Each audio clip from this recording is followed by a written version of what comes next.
कुछ दिनों से गांव में मूसलाधार बारिश हो रही थी, जबकि अब फसलों की कटाई का समय था। पर कुछ दिन पहले सब कुछ ठीक था। फसलों की कटाई का समय आ गया था और सब कुछ ठीक ठाक चल रहा था। भाई, इस बार सबकी फसल अच्छी दिख रही है। हाँ, सही कहा रमेश भाई। मैं इस बार फसल बेचकर साहूकार का सारा कर्ज चुका दूंगा। हाँ, मैं भी घर की मरम्मत करूंगा। चलो मिलते हैं कल। हे भगवान, इस बार बरसात सही समय पर हो जाए तो सबका भला हो जाएगा। हाँ जी, इस बार सब ठीक होगा। ठीक है, ऐसा ही हो। अचानक आसमान पर काले बादल छा जाते हैं। बिजली कड़कती है, भारी बारिश होती है। ये बारिश तो रुक ही नहीं रही। अब क्या होगा? हम तो बर्बाद हो जाएंगे। भगवान पर भरोसा रखिए, सब ठीक होगा। लेकिन बारिश नहीं रुकती और सारी फसलें बर्बाद हो जाती है। खेतों में सिर्फ पानी ही पानी रह जाता है और किसानों की सारी मेहनत मिट्टी में मिल जाती है। रमेश की भी सारी फसल खराब हो जाती है। वह खेत के बीच खड़ा होकर टूटे मन से कहता है, हे भगवान, इस बार तो हमारी सारी उम्मीदें डूब गई। अब साहूकार का कर्ज कैसे चुकाऊंगा? बर्बादी के बाद भी कर्ज तो कर्ज ही था। साहूकार ने अपना हिसाब मांगा। रमेश, कर्ज लौटाओ वरना तुम्हारी जमीन मेरी। साहूकार जी, फसल बर्बाद हो गई है, थोड़ा समय दीजिए। 2 दिन का समय देता हूँ। अगर पैसे नहीं लौटे तो तुम्हारी जमीन मेरी। रमेश बेबस था। उसने बहुत मिन्नतें की, लेकिन साहूकार नहीं माना। रमेश घर वापस आता है और सारी बातें अपनी पत्नी रानी को बताता है। 2 दिन का समय दिया है साहूकार ने। अगर पैसे न दिए तो जमीन छीन लेगा। अब हम क्या करेंगे रमेश?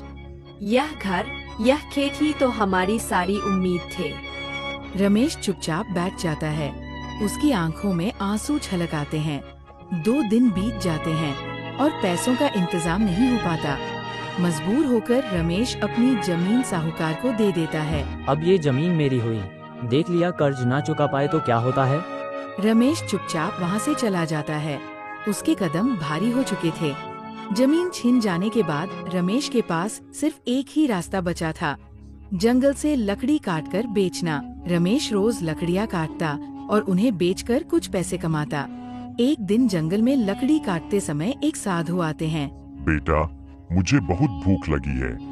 तुम्हारे पास कुछ खाने को है क्या? नहीं साधु महाराज, खाने को तो कुछ नहीं है, पर मेरे पास 5 रुपए हैं। आप पास के ढाबे से भोजन कर सकते हैं।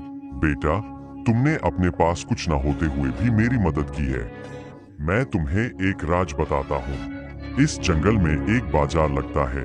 साधु उसे चोर बाजार का रास्ता बता देते हैं और चले जाते हैं। अगले दिन रमेश उस रास्ते से चोर बाजार पहुँचता है। वहाँ उसे सस्ता अनाज मिलता है। वह चावल और गेहूं खरीदकर गांव लाता है। घर पहुंचकर रानी पूछती है, ये अनाज कहाँ से आया रमेश? यह भगवान की दया है। एक साधु बाबा ने रास्ता बताया। अगर थोड़ा अनाज बेच दो तो घर का खर्च भी चल जाएगा। रमेश किराने की दुकान पर अनाज बेच देता है और अच्छे पैसे कमाता है। धीरे धीरे वह चोर बाजार से सामान लाकर बेचने लगता है और तरक्की करता जाता है। जिस रमेश के पास कभी खाने को दाना नहीं था, वही आज गांव का सहारा बन जाता है। एक दिन रमेश साहूकार के पास जाकर कहता है, साहूकार जी, ये लीजिए आपके पूरे पैसे। अब मेरी जमीन के कागज दे दीजिए।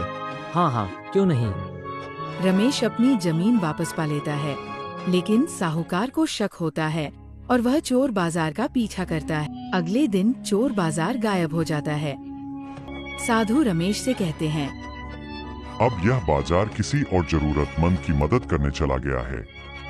एक रात साहूकार गुस्से में रमेश की दुकान जला देता है।